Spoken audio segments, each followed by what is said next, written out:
ദൈവത്തിന് മഹത്വം.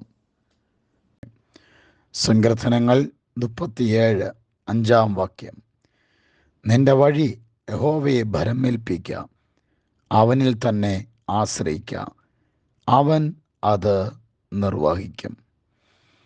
സങ്കീർത്തനക്കാരനായ ദാവീദ് ജീവിതത്തിൻ്റെ അനുഭവങ്ങളിൽ രചിച്ച ഇസ്രായേലിൻ്റെ ദൈവത്തോടുള്ള പാട്ടുകൾ എക്കാലത്തും ആത്മീയ വീക്ഷണവും ദാർശനികതയും നൽകുന്നതാണ്. പ്രായോഗിക ജീവിതത്തിൽ, ക്രിസ്തീയ ജീവിതയാത്രയിൽ എങ്ങനെ ദൈവവുമായി അഭേദ്യമായ ബന്ധം പുലർത്താം എന്ന് പ്രത്യേകാൽ 37 സങ്കീർത്തനം നമുക്ക് ആലോചന തരുന്നു.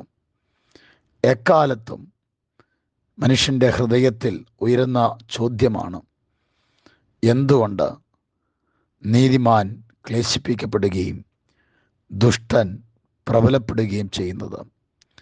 ഭക്തന്മാരൊക്കെയും ആ ചോദ്യങ്ങൾ ചോദിച്ചിട്ടുണ്ട്. എന്തുകൊണ്ട് പ്രതിസന്ധികൾ, പ്രതികൂല ശക്തികൾ തൻ്റെ ജനത്തിനെതിരെ ഉയരുന്നു? അപ്പോൾ തന്നെ പാപികൾ, ദുഷ്ടത പ്രവർത്തിക്കുന്നവർ അഭിവൃദ്ധിപ്പെടുന്നു.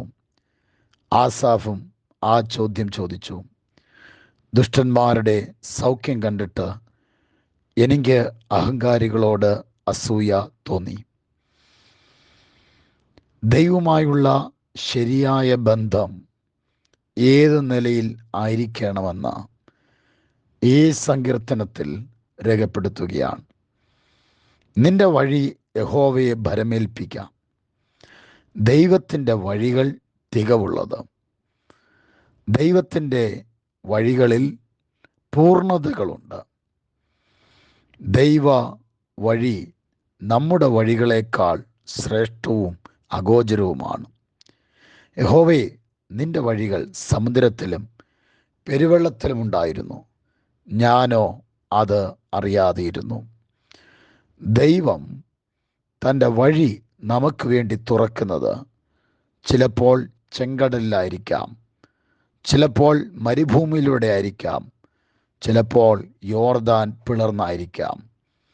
നാം കണക്കുകൂട്ടുന്ന കണക്കുകൂട്ടലുകളും നാം പ്ലാൻ ചെയ്യുന്ന ചിന്തകളും അല്ല ദൈവത്തിന് നമ്മെ നടത്തുവാനുള്ളത്. ദൈവം തികവേറിയ വഴിയിലൂടെ നമ്മെ നടത്തുമ്പോൾ ദൈവം ആ വഴികളിൽ നമ്മെ സ്ഥിരപ്പെടുത്തുന്നു.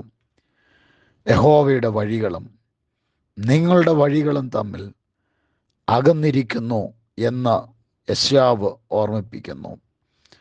ദൈവത്തിൽ ആശ്രയം വയ്ക്കുക. നിരന്തരമായി ദൈവവചനത്തിനും ദൈവികമായ ഇടപെടലിനും നമ്മെ തന്നെ വിധേയപ്പെടുത്തുക.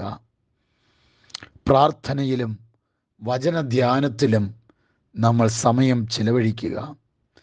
പരിശുദ്ധാത്മാവിൻ്റെ നിയന്ത്രണത്തിനും ആലോചനയ്ക്കും നമ്മെ തന്നെ വിധേയപ്പെടുത്തുക.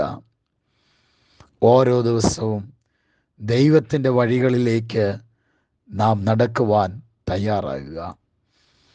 ദൈവത്തിൻ്റെ ന്യായപ്രമാണം നമ്മുടെ ഉള്ളിൽ വസിക്കുന്നിടത്തോളം നാം ദൈവത്തിൻ്റെ പാതയിൽ യാത്ര ചെയ്യുവാൻ നമുക്ക് കൃപ ലഭിക്കും. വചനം വിട്ട് മാറുമ്പോഴോ പാതകൾ വിട്ട് ഓടുവാൻ തയ്യാറാകും.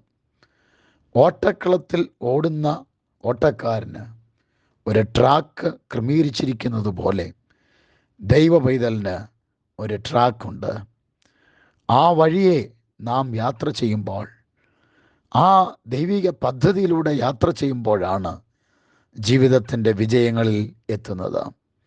സെന്റ് അഗസ്റ്റിൻ പറയുന്നത്, ദൈവത്തിൻ്റെ വഴികളിൽ നാം ചെല്ലുമ്പോഴാണ് ദൈവം നമ്മുടെ വഴികളിൽ നിൽക്കുന്നത്. നാം ദൈവത്തിൻ്റെ വഴികളിലേക്ക് ഇറങ്ങിച്ചെല്ലുവാൻ തയ്യാറാകുമ്പോൾ, അല്ല, നമ്മുടെ വഴികൾ ദൈവത്തിന് കൈമാറുമ്പോൾ, തന്നിൽ ആശ്രയിക്കുമ്പോൾ അതിൻ്റെ പൂർത്തീകരണങ്ങളെ ദൈവം നൽകും. ആകയാൽ ഇന്നത്തെ ദിവസം യഹോവയിൽ ആശ്രയിക്കാം, യഹോവയിൽ തന്നെ രസിക്കാം. യഹോവയുടെ മുൻപാകെ മിണ്ടാതിരുന്ന് അവനായി പ്രത്യാശിക്കാം. നമ്മുടെ ഹൃദയത്തിലെ ആഗ്രഹങ്ങളെ നൽകും. നമ്മുടെ വഴികളുടെ കുറവിനെ അവൻ പരിഹരിക്കും. നമുക്ക് മറ്റുള്ള പ്രതിസന്ധിയുടെ നടുവിൽ നമുക്ക് വേണ്ടി ദൈവം അത്ഭുതം ചെയ്യും. ഇന്നത്തെ ദിവസം എല്ലാ അനുഗ്രഹങ്ങളും ദൈവം നിങ്ങൾക്ക് നൽകട്ടെ. വഴികളുടെ കുറവിനെ തീർക്കുന്ന അത്യുന്നതൻ നിങ്ങളുടെ വഴികളിൽ ഇറങ്ങി വരുന്നു. God bless you. കർത്താവേ, ഇന്നത്തെ ദിവസം തൻ്റെ ജനത്തെ, ഈ വചനം കേൾക്കുന്ന എല്ലാവരെയും അനുഗ്രഹിച്ച് പ്രാർത്ഥിക്കുന്നു. ഇന്നത്തെ വഴികളിൽ ദൈവിക ഇടപെടൽ ഉണ്ടാകണമേ. ആ വഴികളുടെ പൂർത്തീകരണങ്ങൾ അതിൻ്റെ ലക്ഷ്യ സമാപ്തിയിൽ ദൈവം എത്തിച്ച് മാനിക്കണമേ. യേശുവിൻ നാമത്തിൽ തന്നെ ആമേൻ.